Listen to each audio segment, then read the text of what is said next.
part by my daughter texted me before. She really wanted to be here, but she's in the military and she was not able to come right now. Thank her for her service, please. She said, "Good luck. I love you.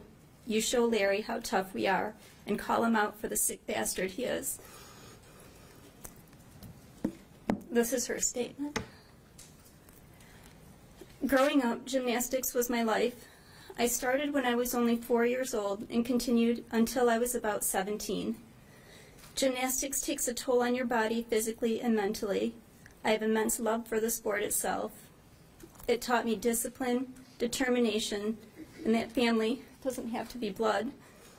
Gettert's Twisters was my home away from home for nearly 13 years.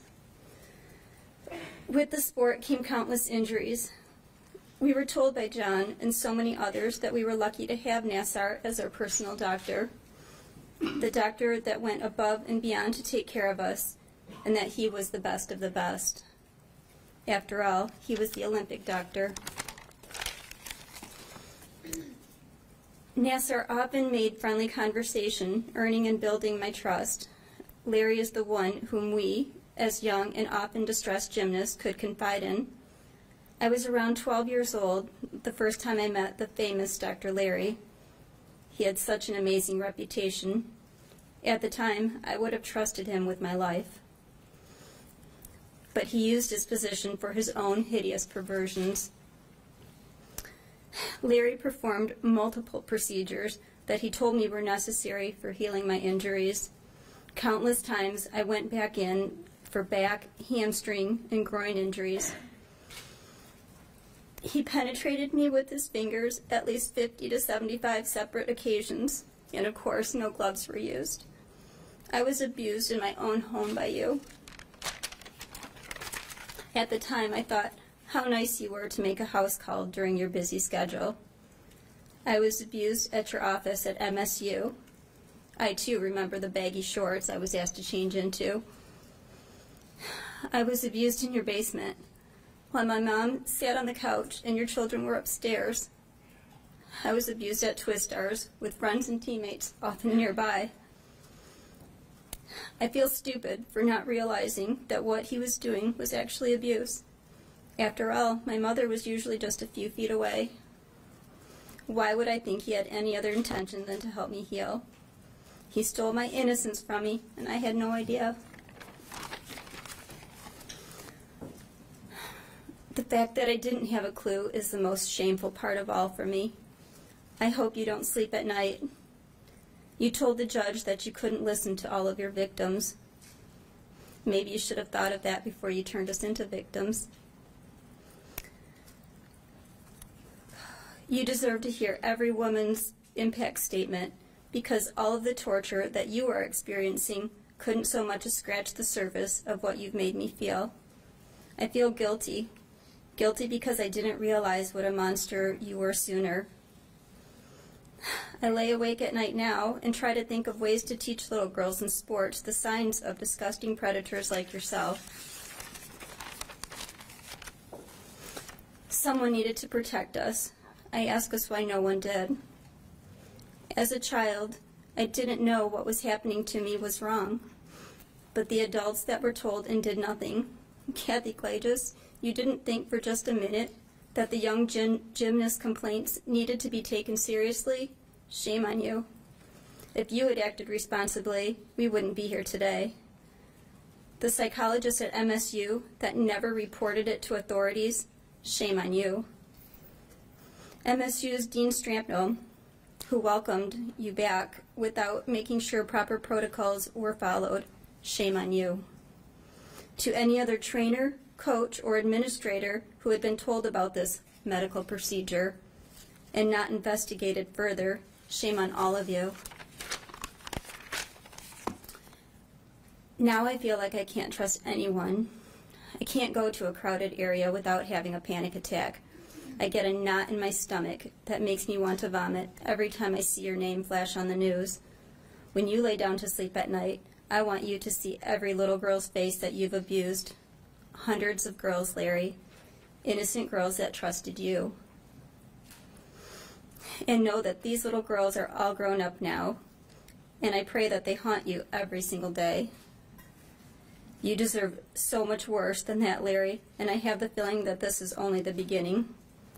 Well, Larry, now you are truly famous, and you're getting what you deserve. That's the end of hers, and I also asked to address the court. You may. Okay. I wanted to add my own thoughts as well from a mother's perspective. When the first accusations against Nassar surfaced, I really didn't know what to think. There was just no way that this well-respected doctor, whom I had personally taken my daughter to dozens and dozens of times and sat through numerous appointments, could have done these horrible things. But with that said, I also realized that seldom would girls or women come forward with sexual abuse accusations if there was no merit to it. Thank you, Rachel, Jamie, and the other women that were among the first to come forward. I'm sure it could not have been easy. So many people supported you, Larry. Larry, when this first came out, I breathed a sigh of relief to myself, thinking, oh, thank God I went with her to every appointment. But as we know now, that didn't matter. Like many other mothers, I put much blame on myself, maybe more, as people around me had expressed concern when I told them I was taking Samantha to see you in your basement. I initially had the same reaction, but quickly brushed it aside as you were already treating numerous friends and teammates there. I also remember how strange it was to always be able to get through to you to discuss injuries and treatments. I must have missed the description of the actual treatment you were performing. You seemed so knowledgeable, and as a parent, I just wanted Sam's injuries to be healed. But I somehow missed the signs and was incredibly naive in thinking, wow, he is just so nice. He really cares about these girls. I remember sitting through hour-and-a-half-long massages, completely unaware where your hands actually were or what they were doing. But then, I didn't always watch you that closely as other parents did. I would often pass the time looking through my phone. I question myself now, would I have caught anything had I paid better attention? But I thought just being there was enough. At the end of the appointment in your basement, I remember asking, do I owe you anything? As I was unsure how that worked with insurance or whatever. Now it seems kind of sick. You got what you wanted.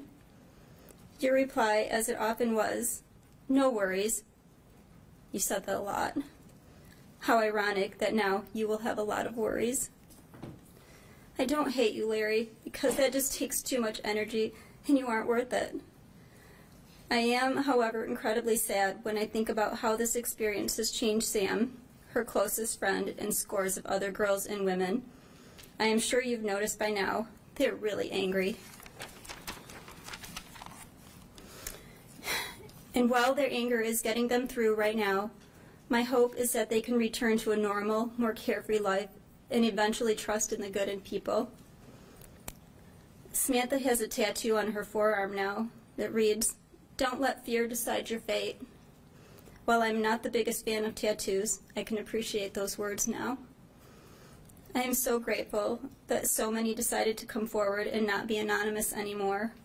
I know that this has made it possible for Samantha to do the same. There should be no shame or judgment on any of you. The shame is not yours. For those of you who say, he stole my innocence, no, you are still innocent. So where does the blame lie? Obviously with you, Larry. But how did you get away with this for so long? While many did not even realize that their so-called treatments were actually abuse, several people did speak up. Why didn't anyone listen or care enough to do anything? When adults were told that this treatment included penetration and no gloves, no consent was being asked or given, didn't you think that it deserved further investigation?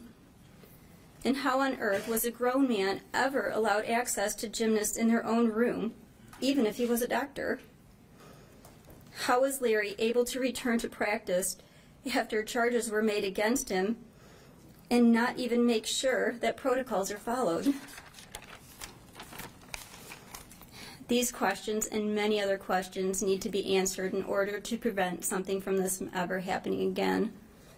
My daughter and every other survivor deserve answers from MSU, USAG, and the U.S. Olympic Committee. Please do the right thing. And MSU, burn them damn baggy shorts. Thanks, that's it.